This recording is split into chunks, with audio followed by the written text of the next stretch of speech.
talofa lava APAAU o le talalelei mo oi. O le whala'i au mo i tātou nei asu. Faaaoga tatau o vai. O le ale te leo lo talisapaia o vai. Fai mai tāwita. A wā o e le ali i. Ua e la vea i mai a te au mai leoti. Ina ia o savali i luma o Iova i le nuu o e ola. A fai mai le whaamnato perfetto ISAIA mo i tātou nei asu. E matua mata ngō fia i lunga o maunga o vai o le ua fai mai le talalelei. O le longo mai le manuia. Ua tala mai le talalelei. Ua whaailoa mai le olatanga. Ua fai mai a siona o lo opule lowo tua. O le malosi anga lea o tātou vai. Ia whiawea iai se whiau le lei. E maise o le whiau e winga i le talalelei o le mano le tua. Wa ai wha le mawhauwhau i le ata ina ua wha malo loa i Yesu vai o se tangata ua le mwhai o nsawali mo le tolu sifulu walu tausanga.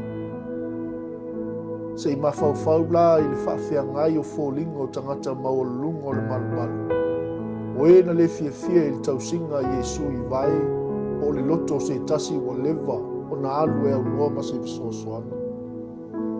Sa la tautua ia le tangata ma Yesu le solia o stula fono whalutu. E le whaatanga ina ai se ngaluenga e whaia le sapati. Sa la tau ai tu la fono. Lea na sila fia ai e Yesu le mana o mia o le alofa muti vale. O Yesu lea ne ia toi sa vali ta mano lea.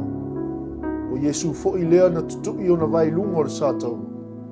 Ina ia ola oe ma o e whaavavau. E matautia le alofa muti vale o ke riso Yesu mo tātou. Au whape i mai o tātou vai le nei asu. Ia whaonga tatau mo le sa vali o le talalelei o le mano le tua. Ono Yesu. Amen. Manuia, whaiva, malava singa o le nei asu.